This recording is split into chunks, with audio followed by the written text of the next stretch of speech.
Once again, welcome everyone. Thanks for joining us for today's webinar. I am Nivetha from Relativity Management Solutions India Private Limited. I would like to invite Mr. Navin to talk about relativity. Mr. Navin is handling business development manager over 10 years now. It's over to you, Navin, sir. Hi, thank you, Nivetha. Good morning to all. Thanks for joining for today's webinar. So I like to give a brief introduction about relativity management solutions. So we are basically called as a compliance expert in payroll audit, taxation, QTDS compliance, statutory compliance, C and ROC compliance, that is accounting service, and tax compliance and audit, and Form 16. So we are basically doing the 4 different verticals, that is payroll, taxation, compliance, and accounting. So these services fall under these 4 verticals. And if you see our values, so since we are into this payroll industries, we have a different set of qualities, integrity, and excellence with passion. So when we talk about quality, so on-time delivery, accuracy. So we are in the industry where numbers are very important. That is payroll, taxation, salaries, everything. So we are very much keen on this accuracy and on-time delivery, so that our clients and our clients' employees are get benefited. Up-to-date information. So up-to-date information is something very important in our knowledge business, where there are a lot of changes, a lot of new amendments, rules and regulations are coming up every month. So we have such up-to-date informations, and we communicate those informations through webinars, blogs, and various other mode of activities. And we give an apt advice. So apt advice as per the rules and regulations, and also as per the industry standards. So different industries have a different types of advice required. So such advice we provide to different industries. And when we talk about integrity, yes, data confidentiality is very important. So since we are dealing with numbers and lot of data of employees, we as a payroll organization, we have security, like lot of security and technological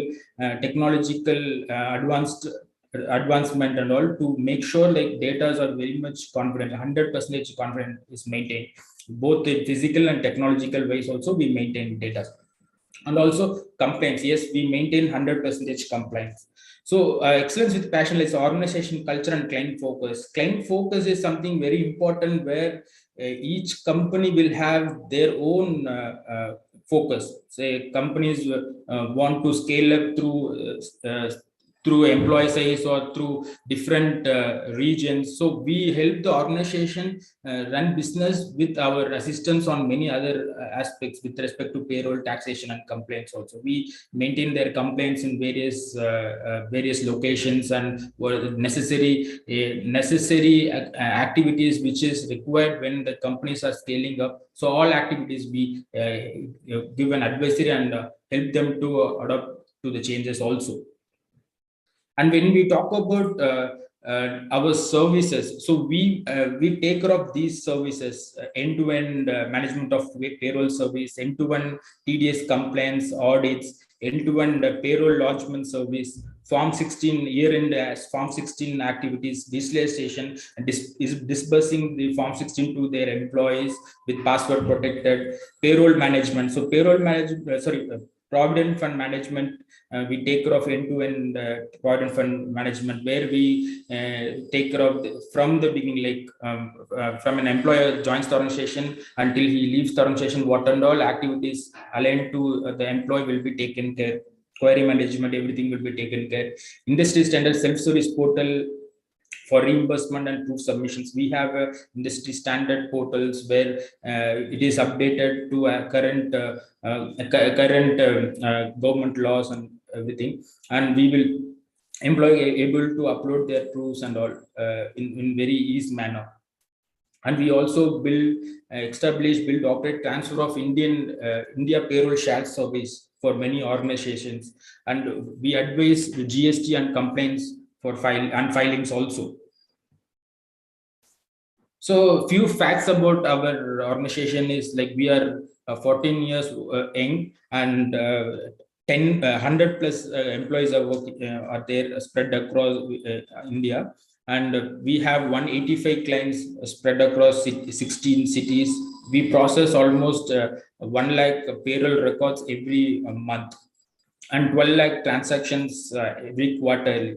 And our accuracy rate is 99.49 percentage, and 16 cities we are working in India. And we like every year we process almost 5 lakh form 16, and our client retention rate is 99.6 percentage. So this is a small brief about our organization, and that's it from my end. Over to you, Niveta. Thank you, sir. Now, I would like to introduce today's presenter, Mr. Harun Kumar, who is leading the team of complaints at Relativity over 13 years now. His experience in handling statutory complaints for more than 100 plus clients all over Pan India. He is an enthusiastic human being and great complaints manager. He also loves to share his learning and knowledge via live sessions like this. It's time to start our webinar. Let's start, and over to you, Arun sir. Hey, thank you, Niveta and Naveen, for the brief introduction. So first of all, good morning to everyone. Hope you all are doing great. And thanks for your continuous participation and support, extending your support to this monthly webinar, which Relativity is organizing to educate the HR, majorly the HR and finance and the compliance positions which you are holding. And here today, the context of this webinar is to discuss few updates related to EPF, which we're going to discuss, as well as the basics of the EPF. So this, I hope this session will be more useful to those who are in HR and compliance background. So without any further delay, we'll move on to the session. So on the note of compliance, Provident Fund is one of the act which takes more importance among employees. So I hope, because it is a monetary saving to the employees, which in turn needs us to more educated related to this, more aware about this EPF scheme, because it has constant changes or constant updates with regards to EPF. And also it is known because EPF is one of the major source of income or major source of money flotations for India, because after LIC it is more likely the fund management which the India is actually looking for. And also, since it's a monetary or social security of the employee, so it is very much what to say, very much sensitive part of employees thing, because if they have any kind of queries, they'll reach out to the HR compliance partners or the HR compliance people, and they'll have this and we have to solve them on regular basis. So which we will discuss today, what are the compliance requirements in the EPF, as well as what are the few updates that we have as of the last 2 months, and which in turn, which you'll be benefited out of it, and you can implement or you can help your employees ongoing. So what are the topics that we are going to discuss today? So the few updates that we have today with regards to contribution of higher pension, the latest update regarding the contribution of higher pension. So employers' responsibility on this notification, EPS notification, the TDS on PF withdrawals. So Union Budget recently have revised the TDS on PF withdrawals. So also we'll guidelines of the member profile creation. Some of the guidelines that were issued earlier also issued. Now we have some updates, and what are the guidelines that we are going to discuss. And in detail, we are going to discuss on the basic compliance requirements under the EPF. So this will be more useful to HR people or the compliance people who are handling the respective portfolios. So what are the basic compliance requirements they have to adhere or ensure it is being followed in your organization, so that you will not have any penalties, or you will not have any non-compliance requirements in your organization. So these are the things that we are going to discuss today. I hope the topics were more useful. Yeah.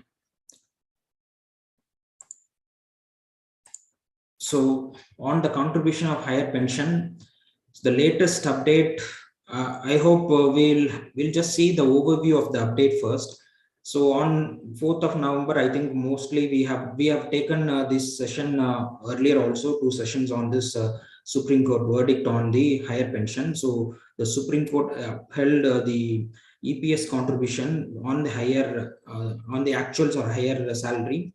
So this is a remarkable verdict given by Supreme Court, which enhances the pension to the employees, the retired employees, as well as the contribution of the existing employees. We can do it on the actual salaries. So who are retired on or before 1st September 2014, so they have, if they have opted for higher pension, but it is neglected by the EPFO, they have a 4-month window period to opt for higher pension. That is one of the update, I mean one of the verdict that the Supreme Court has given. Also, those who are existing employees or who are retired on or after 1/4/2014 September, so they also have an option to contribute on the higher pension. Currently, it is now capped to 2,250, that is 15,000 into 8.33%. So that is the cap, which higher contribution to EPF. Now, whoever has opted for higher pension, they can also do the exercise the higher pension by certain guidelines issued by the EPFO. So this was the overview of the update which we got in November 2022. So subsequently, what are the eligibility criteria that the retired employees or the existing employees has to have to avail this EPS higher pension. So for the retired employees, I think it was issued on November 2022, though it is issued on November 2022. Still, EPFO has able to come up with the guidelines in the mid of January only. So for the retired employees, they have brought in a new option to jointly declare for the higher pension, as well as the amendments for the existing employees. So those who are already contributing to the EPS scheme, and they are contributing maximum cap of 15,000. So they have the eligibility criteria. They have the option to exercise higher pension by giving joint declaration along with the employer. So they have to be contributing to the existing EPS scheme. So then only they will be eligible for this higher pension option. So these are the eligibility criteria for those retired employees who are already getting the pension, as well as the existing employees who are contributing on the maximum cap of 1,250. So now let's look into the guidelines for the retired employees of higher pension. So recently, EPFO has brought in a new option in the member portal. Most of you would have gone through if you have logged into the member portal. So you can see higher pension on higher salary online application for joint option. So this is one of the update which recently EPFO has brought in. So where the retired employees can go and give their details of the already availing pension, like PPO number, their name, date of birth, and they can do some validation works and they can submit an application for higher pension. This will work only if the employees who are already opted for higher pension before they retired before 2014 September, and it is neglected by EPFO because of the limitations. So this will be applicable to those only retired employees who have availed earlier, but it is neglected by the EPFO. So they can go and do this joint application for getting the higher pension.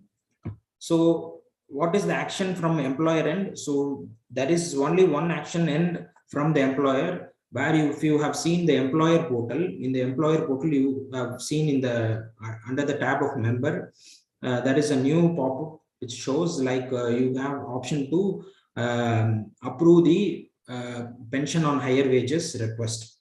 So you will have seen this pension on higher wages request in the EPF employer portal under the tab member. So wherever the employees of your ex-employees who have opted for this higher pension, this will show in this tab, where you can go and fully validate the request, and you can just go ahead and approve it for a joint declaration of getting the higher pension. So there are some validations from EPFO end which will take place, so that they can contact the employer as well as the employee for getting the revised values of the higher pension. So majorly our action and from the employer is only to approve the pension on higher wages request by validating certain checkpoints. So these is the only option that is available for the retired employees, action and item from the employer end. And the next is for the existing employees. So those existing employees, who are currently with you, so they'll also have some kind of option to increase their pension contribution if they are contributing on the actual salaries, actual wages to the EPF. Like we are capping 15,000 for most of the employees in most of the companies, but some companies still provide on the basic or the gross minus HRA component for the contribution of EPF.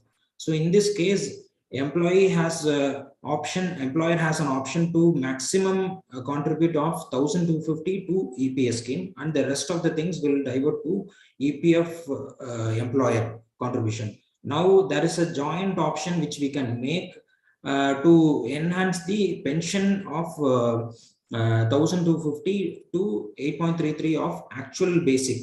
So this option is the guidelines, though the guidelines are being given by EPFO as of now for the existing employees. Still, I would recommend you to just give a joint option that these many employees wish to opt for the higher pension.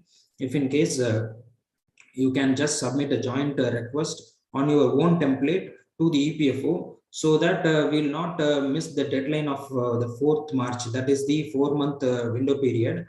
So you can just put in the joint option of the employees who wish to contribute on higher pension, and later if the guidelines are issued, then you can adhere to the guidelines of the EPFO. So I'll just show you the template for the joint option.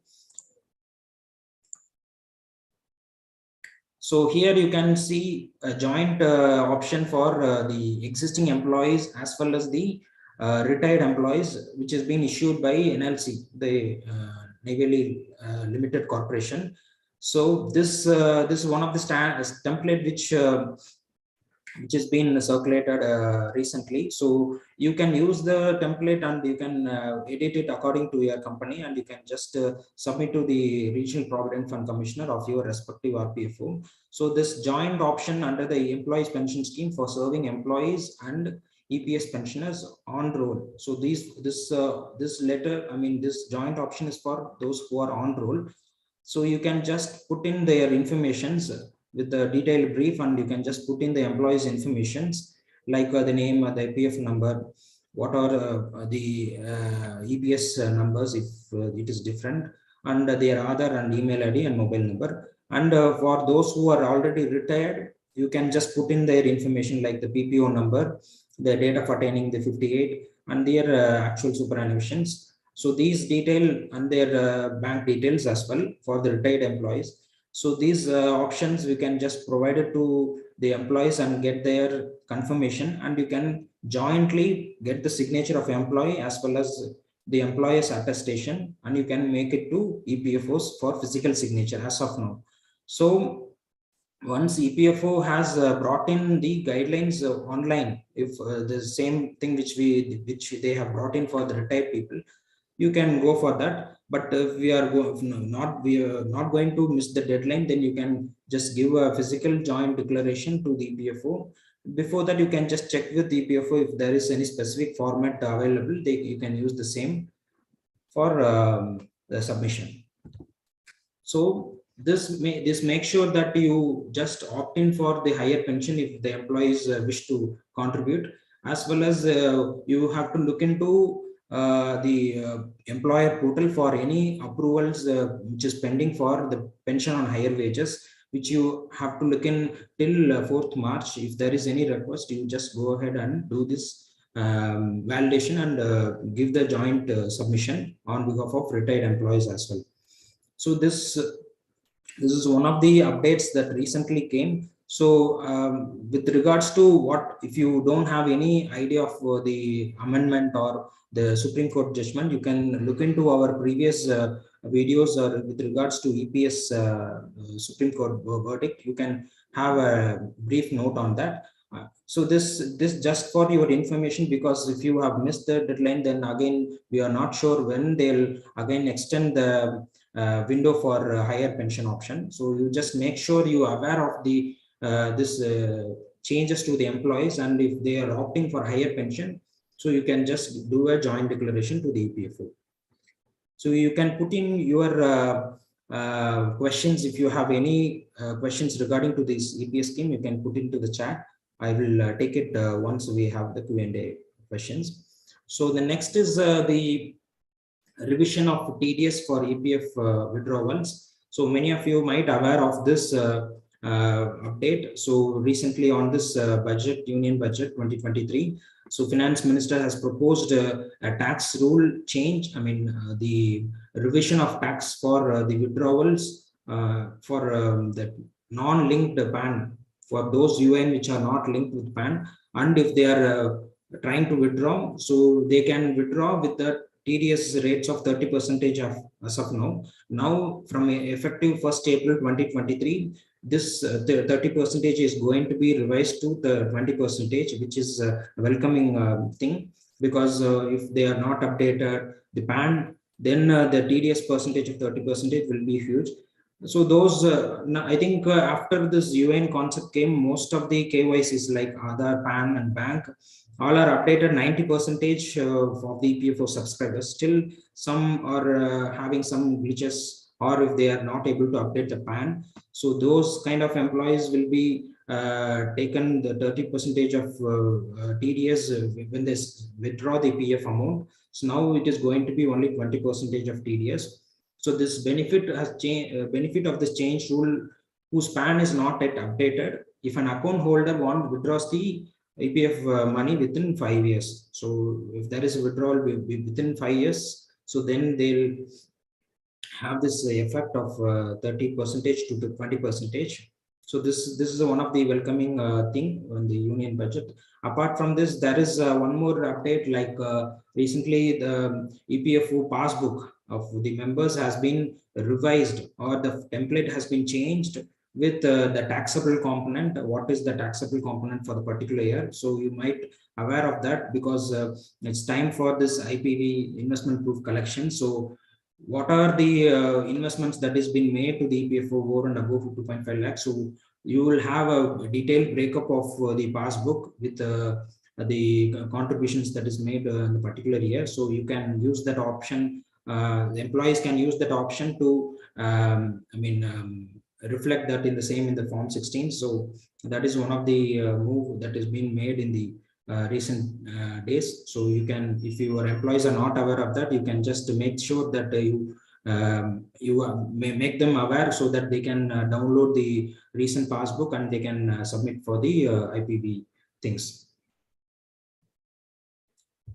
So the next one is the guidelines for member profile correction. So most of you might face this issues long back. Like now the corrections are very minimal, because they have made it Aadhaar mandatory, and as well as default Aadhaar informations has been taken once we put in the Aadhaar numbers. So the correction of employee's name still has some employees are facing some glitches in changing their name as per Aadhaar. So there is a recent notification issued by one of the EPFO, like what is the minor correction and what is the major correction, which you can ask your employees to choose for either the offline mode or online mode, based on the correction which is minor or major. So if the correction is minor, what is the minor corrections that you may recommend for online mission of basic details change is like abbreviation. So if there is an initial abbreviation that they want to extend, and if they want to put their name, first name and second name before or after, so these are all considered as minor changes. In this situation, you can ask the employee to go for online correction, submission of basic details correction. So that will be easy and it will be quick to process. As well as this applies to father's name also. If there is minimal change in the father's name or spouse name, so you can ask them to go for the online submission of basic details corrections. If it involves the full name change, or there is a surname change, so if you see the examples, R. Kumar, so here they are going to make as Rakesh Kumar, or V.S. Verma, so Vijay Shankar Verma. This will be considered as minor correction. So in this case, you can ask your employees to go for online submission of basic details corrections. If it involves a major correction, so if you take the example of 1 minute. So a minor correction, major correction is majorly which don't fall under the category of minor corrections. Whatever the change is predominant and the employee's name is fully changed, in that case, it is considered as major correction. In this case, you have to submit the physical joint declaration to the EPFO for the correction. So it will take some time, because the scrutiny will happen based on the submissions that we make, and as well as the supporting documents that we made to the EPFO. Because if there is a full name change, entire name change, EPFO would definitely require the gazette notification of the change that they have made on their name. As well as if there is a name change with a predominant correction, so they will require a proof of government authenticated proof, apart from Aadhaar copy that we are submitting, like for example, the school mark sheets or the birth certificates that is required for the submission along with the joint declaration. So that we have to ensure it is submitted along with the joint declaration, so that it will not reject, or it will not take much time for the correction of the employee's profile. So this, many of you might have addressed these issues earlier, and now also there are a few employers are facing issues in correcting the names. So they can use this opportunity, like they can use this guideline, so will not get missed for the joint declaration option. So if you have any questions related to this profile corrections or earlier topics, you can put it in chat box. We can discuss in detail. So there are guidelines which were issued. So I can share this guidelines to you so that you can read fully for your better understanding. So the next and the last topic for this today's webinar is the basic compliance requirements, which we're going to discuss in detail. The monthly, there are a few persons who will handle all the compliance requirements or specific to EPF compliance requirements in your respective organization. So with respect to EPF alone, there are a lot more compliance requirements that we have to adhere, so that we will not be in a non-compliance state or will not get any penalty or interest with regards to EPF. So with regards to EPF, many of you might know, like only the contributions that we deduct in the salaries, we have to pay to the EPFO. But there are few more compliance requirements which we have to ensure that will not be in a non-compliance state. So I have listed down the basic compliance requirements for your better understanding. So for the first one is the monthly contributions. As you all know that whatever the salaries that you pay to the employees after deducting the TDS or the statutory payments, you have to ensure before the due date of the respective act, you have to ensure it is paid to the respective government. So one of the thing is the EPF, which you have to pay on or before 15th of every month to the EPFO. And the EPFO has brought in 2012 this online thing for the contribution of PF by giving the option to employees to put in the employees PF contribution. And in 2016 they have brought in the UN concept, where they, based on the UN, we can contribute the PF to respective employees in the specific manner. So this monthly contribution, we have to ensure that whatever the deductions that we make, we have to ensure it is paid before 15th of due date. And there are some cases where we are supposed to pay arrear contribution in case we have not deducted or we have not contributed on the full contribution. You still have an option to pay it on as a arrear, so that it will go and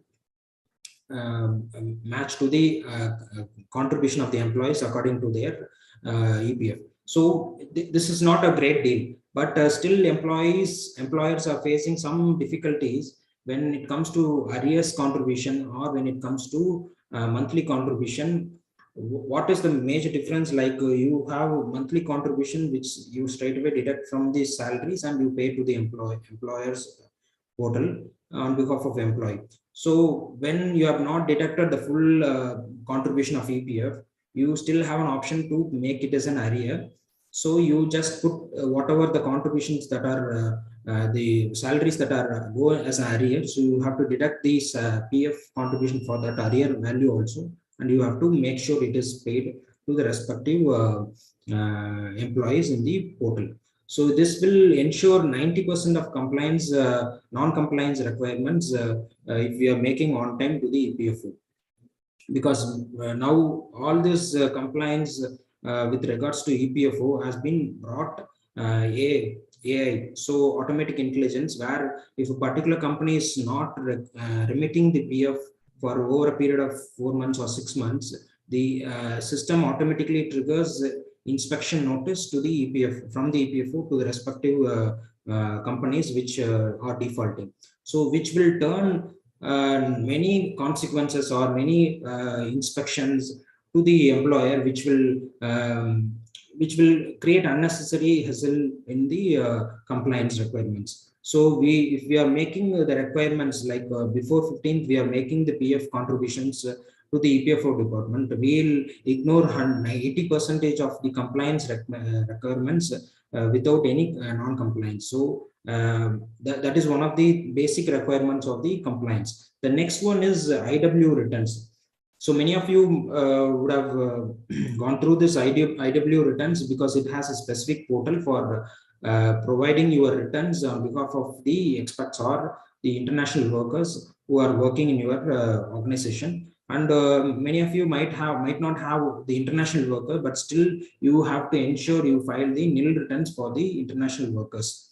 So by this way, you provide the information of the expats or international workers that are who are working in your organization, and you are contributing the salaries on the PF on the full salary, because international workers contribution is something unique apart from the regular employees. So you have to ensure their PF contribution is provided on their gross salary, except some components like HRA you can ignore, and one-time payments you can ignore. Apart from this, whatever their actual gross salaries, you have to ensure PF is deducted for the full value of their actual gross, and you have to remit either through normal challan, or you separately put the IW challan. You can put it every month, then you can contribute. So this contribution, whatever you're making, you should ensure it has been this information is provided to the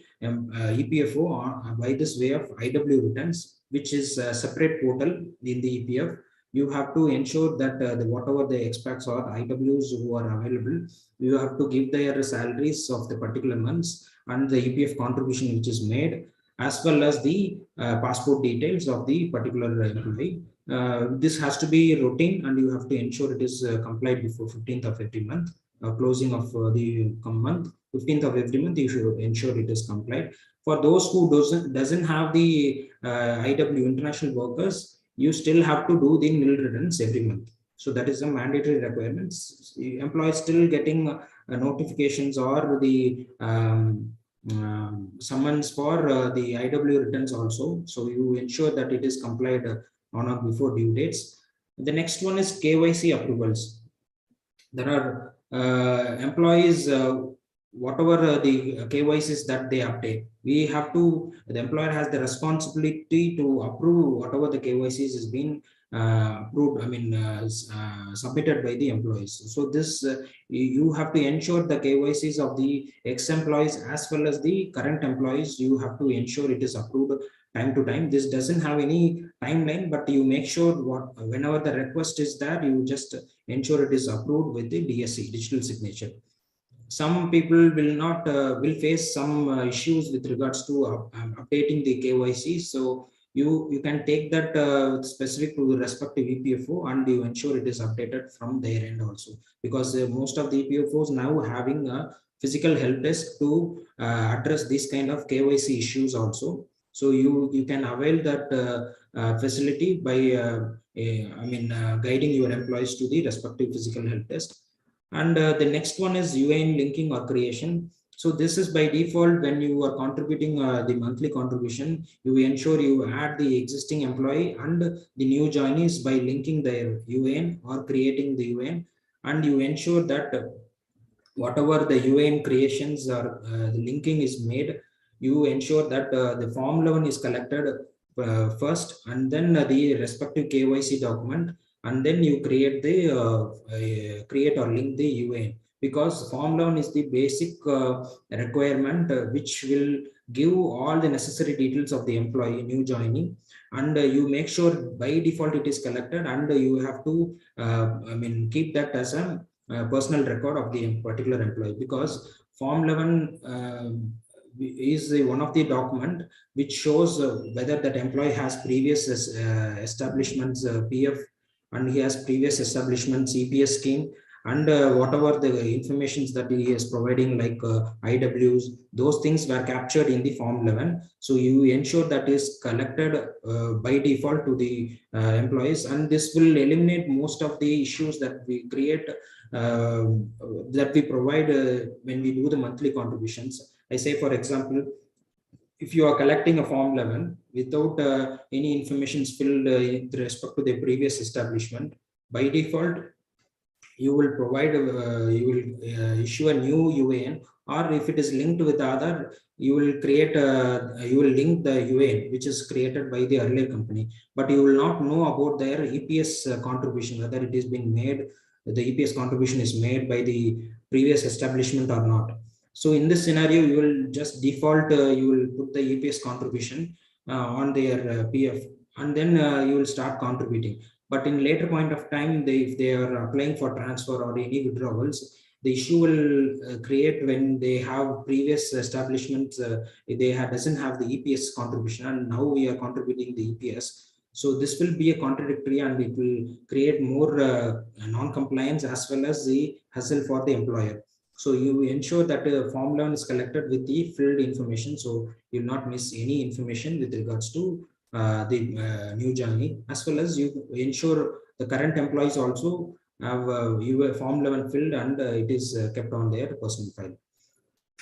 So the next one is principal employer and contractor compliance. So whatever the principal employer or contractor compliance. So now I think 1 or 2 years back, this principal employer contractor compliance also being brought under the PF portfolio, like EPF employers responsibility. So if you are a principal employer and you are engaging a contract employee, you have to ensure you register your contractor under the principal employer tab of EPF portal, and you have to ensure the employees who are working as a contractor, the employees who are working under the contractor, you have to ensure their UN and their monthly wages are being constantly feeded on the principal employer portal.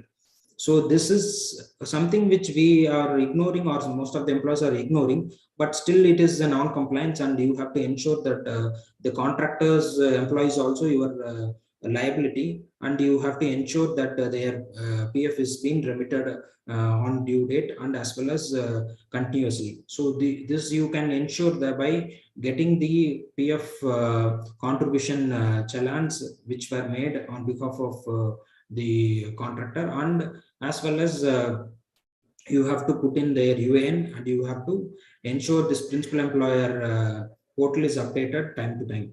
So as of now, EPFO is not concentrating much on this, but still it is a non-compliance, and you have to ensure this has been made up to date. And the next one is Form 5A updation. So many of you might know this Form 5A updation because when you are going for DSC renewal of your authorized signatory in the EPF portal, Form 5A is one of the requirement, because if you have changed the authorized signatory, if you have changed the company's address, or if you have changed the company's bank account details, any change with regards to companies, you have to ensure this Form 5A is updated in the EPFO portal, and ensure it is updated time to time, and it is duly signed by the digital signature. So this will ensure you will not have any hassle in approving the claims, or providing the information to the EPFO, or if there is a communication gap with respect to EPFO to the employer, because sometimes if the employer has updated their address, but it is not updated in EPF portal, still the communication will go to the old address of the employer. So you ensure that this Form 5 is updated regular basis. The next one is the DSC renewal. DSC renewal is something you all might aware, because this is one of the thing which we are using for approvals of claims, basic details, whatever the request which on behalf of the employees coming, you have to ensure it is updated, and it is you would have a active authorized signatory in the EPFO portal. So now earlier we have submitting physical request for the approval of the DSC. Now they have brought in online option where you can just sign the letter format of the DSC renewal, and you can just upload it in the EPFO portal itself for getting approval from the EPFO.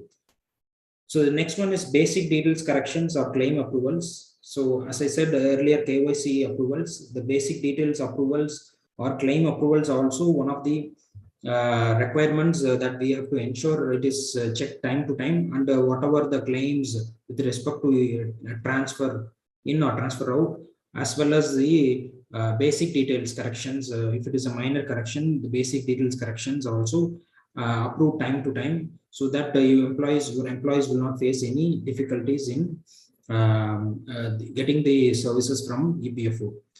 The next one is the physical claim submission or attestation. Whenever the request, now EPFO was completely moving to online things. They are not encouraging physical submission of claims 99%. if there is a specific requirements with respect to physical claims, say for example, if it's a death claim, or there is a change in date of leaving or date of joining, or major correction of profile. So in that scenario only, EPFO is accepting the physical claim submission of request from the employer on behalf of employee. So apart from this physical claim submissions, all our requests from the employees are being dealt online itself. But still, if there is any physical submissions, you ensure the requirements are submitted along with the necessary proofs, as well as the attestations are made properly.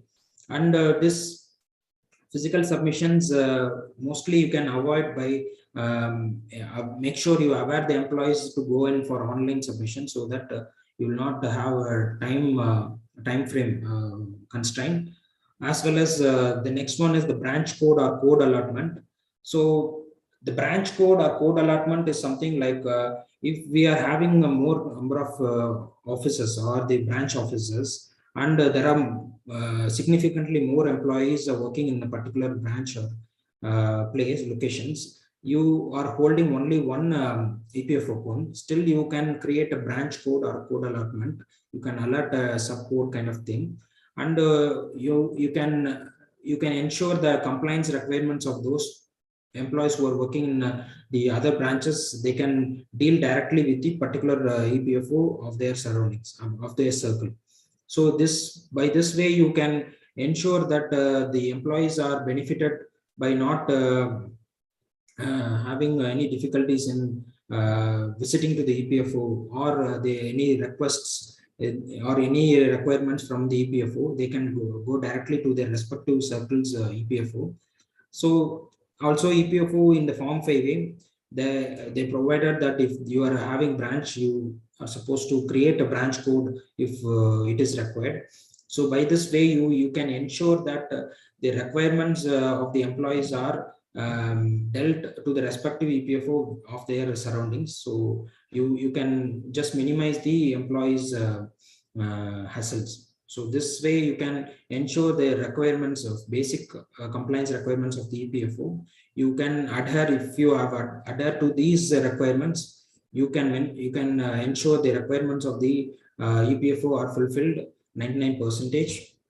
Still, if you are having any questions related to this basic compliance requirements or any of the topics, we can take it in the quick Q&A sessions. So before that, winding up the session, so I would like to run a quick poll session. So there are two quick polls which we are doing. One is for the feedback of the session, and the next one is about the sales promotion. So I'll just launch the feedback question. So you can just put in your responses with regards to the topic, as well as the knowledge that you have gained through this topic. You can give your responses.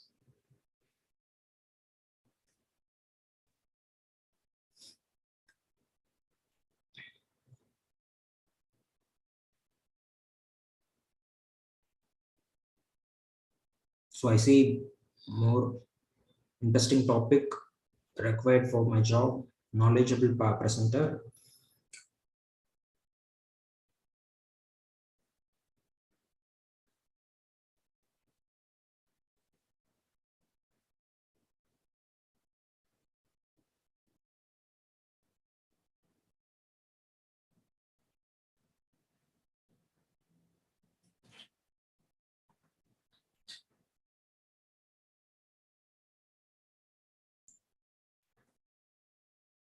So you can provide your feedbacks.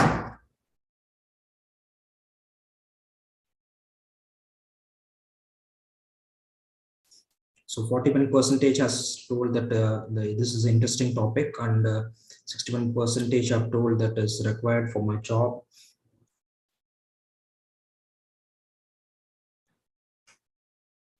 Have you attended any of your webinars past?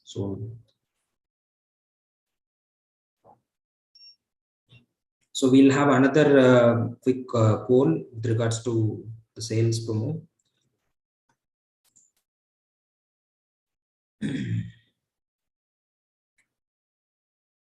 So I'll just quickly run the other poll also. So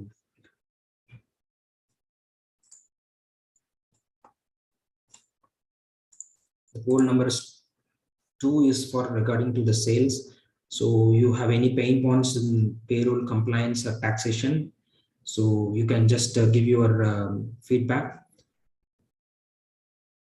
as well as if you are interested in doing any kind of audits with regards to payroll, statutory, TDS, you can provide your response. So we'll take it separately.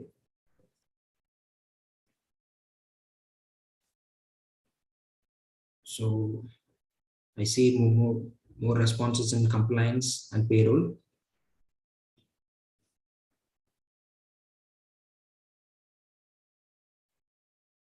So I see more responses in audits for compliance as well as the payroll.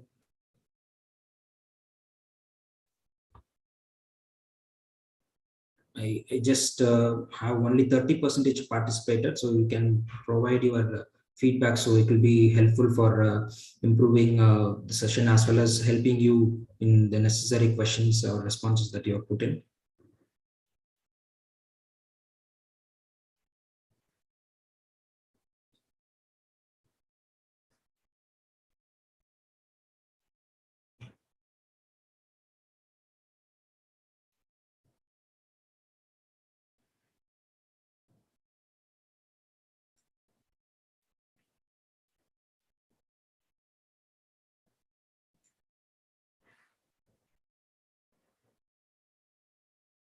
So I see more for the compliance audit. So interesting in audits, definitely will address each one of the requirements.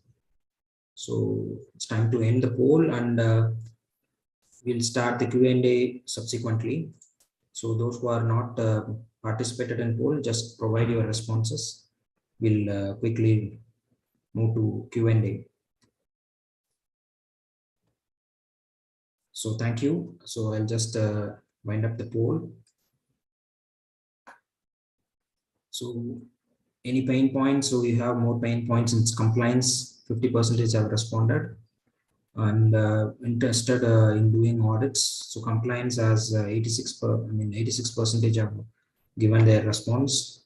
So yeah, thank you. Thank you for your feedback and poll. So now we go to the Q&A session.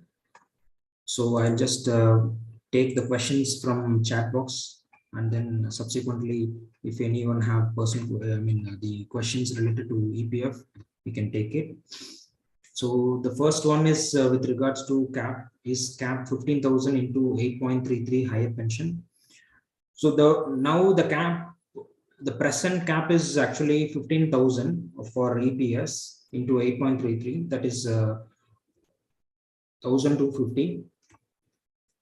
Now it is not a higher pension. Actually, we are providing on the actual salaries or the actual contribution of the pension.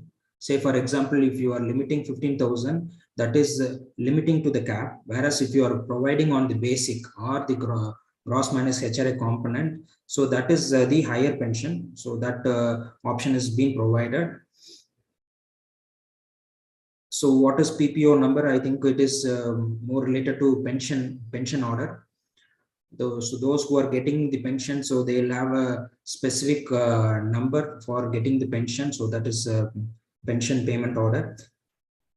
So Kritika is higher pension means 15,000 into 8.33 max. No, it is not. So 15,000 into 8.33 is capped. The higher pension is something above the cap.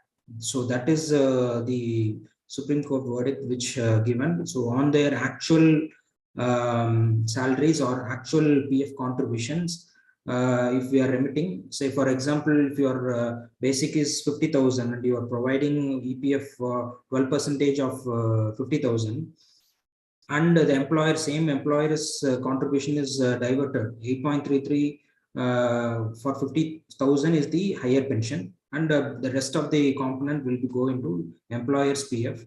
So that is the higher pension. Ankita Bob, what if the employer had marked them as exit, then also their request will reflect on the employer portal. Yeah, of course. So this verdict has given both the exited, like the employees who have relieved, as well as the employees who have currently in your organization. So both have the option to increase, but the guidelines are different for both the employees. Sanjay, so it means PF salary into 8.33. Yes, the PF salary into 8.33. So the total of 1,800 out of PF, 1,250 max is pension, and 550 employer contribution. What is higher pension? Need the amount to clarify. It is max. This is max to 1,250. What is the PF percentage amount employee can withdraw?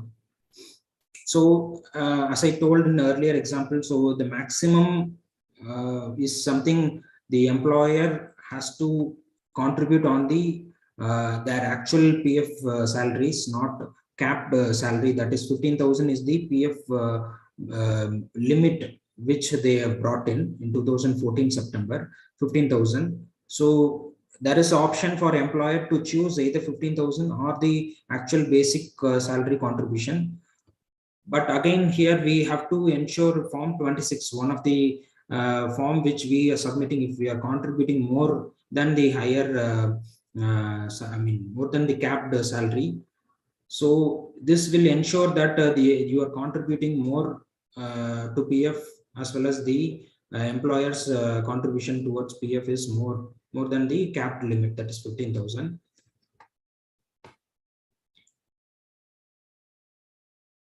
Mohan, so IW return is mandatory to fill in case have not any IW worker. Yes, of course it is mandatory. So if you don't have any IW employees also, you have to file a nil return. Yes, you can file nil returns. Yeah, replying to IW returns, it is mandatory. The company is not working with profit and laid off employees. 75 rupees is being paid on behalf. Is that correct? Yeah, the non-operating establishments still have to pay the inspection charges with regards to EPFO. I think there is a percentage of contribution that you have to make. I'm not sure about the exact value, but 75 rupees is the earlier one. And also you have to ensure that it is being remitted every month, the inspection charges. Brahma, higher on, I'm fresher. I want to know what is higher pension. Can you please explain clearly so that everyone can understand easily? So Brahma, so this higher pension is something we have taken the sessions earlier, 2 sessions with regards to higher pension. So to give you a full overview, we can just go and check the earlier 2 videos with regards to higher pension. Also, I'll just give you a brief, like earlier. Now from the month of September 2014, EPFO has brought in the cap of 15,000. Earlier it was 6,500 minimum contribution, 6,500, and during the month of September 2014 they have brought in the cap for 15,000. They have increased the cap of minimum contribution 15,000, and they restricted the pension to 1,250. That is 8.33 of 15,000.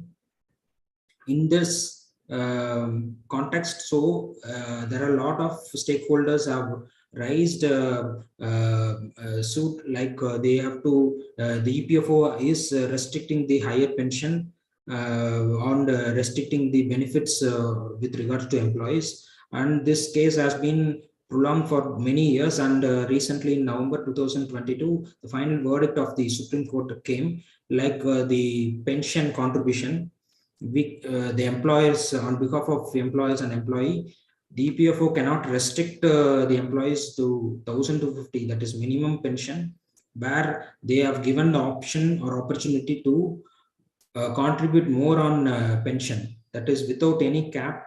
They can contribute to the higher pension if the employees are not restricting their PF contribution to 15,000. There are 2 categories of employers, one who is contributing to minimum PF, that is 15,000, and those who are contributing on the actual salaries, say for example basic or gross minus HRA. In this case also, both the PF contribution, the pension contribution will be 1,250 only. Now they have given a verdict that you cannot restrict the pension contribution to those employers who are contributing on their actual salaries. So in that way, they are giving an opportunity for the existing as well as the retired employees to opt for higher pension.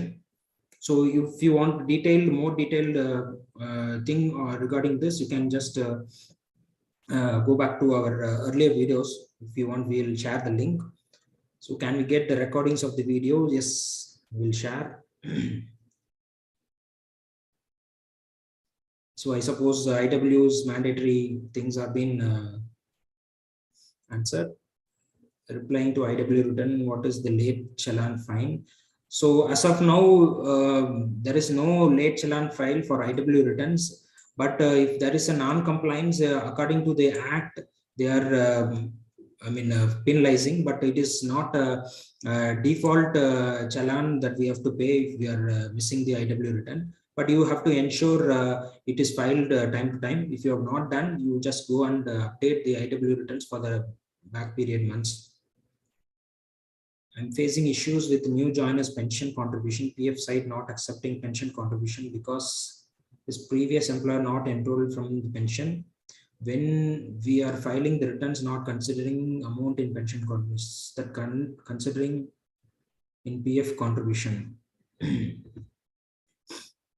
So this pension contribution, when an employee who have joined after 1/9/2014, they have a restriction. If they are a fresher and they don't have any pension contribution earlier, they have an option only to contribute to EPF, not to pension, if their salary is more than 15,000.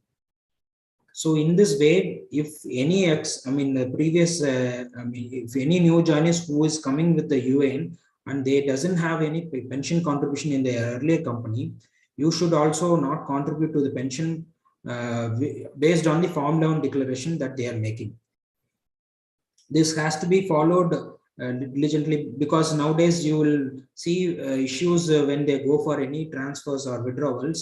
You will see the rejection stating the clarification of non-EPS contribution, or EPS contribution is remitted. Instead, it should not be remitted. So this you have to arrest by checking their previous company's passbook whether the EPS contribution is made in their previous company or not. If the EPS contribution is not made in the previous company, you should also not make the EPS contribution in the present. If they are fresher and they are contributing more than 15,000, and their salary is more than 15,000, you default you should not provide the pension contribution if their joining is after 1/9/2014. So you should ensure this complied, because this will create more trouble in the adherence to the EPS contribution, as well as it will create more hassle for the employer, because we have to run behind the EPFO for correcting this pension contribution issue. Saurabh, I hope I have cleared your question. If you still have question, you can reach. Srimati, so can you recap all the main topics covered in the sessions? Sorry, I joined late. So yeah, I'll do that lately. Srimati, so Gayatri, sometimes HR will mention the PF join and the ESI join different. Then what is the solution for the problem? We can't change the date of joining in ESI as well as in PF.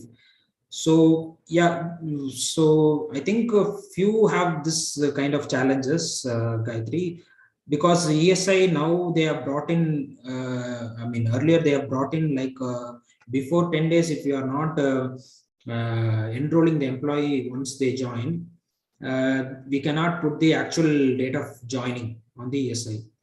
So in case of PF, I think we still have an option to change the PF joining date, that is date of joining in the PF by giving joint declaration. Whereas in the ESI, if you are putting a wrong date or date after 10 days of their joining, by default, it will take the the ESI creation date as the date of joining. So in that scenario, you have to produce few more documents to the ESIC, and you have to ensure it is followed up properly, and then they'll change the date of joining in the ESIC. So still you have an option to change the date of joining in ESI as well as the PF. But the thing is that with respect to ESI, you will have to follow more frequently so that it will get changed. Whereas in EPFO, there is a joint declaration option which you can make, and you can ensure it is corrected by 1 or 2 months time itself.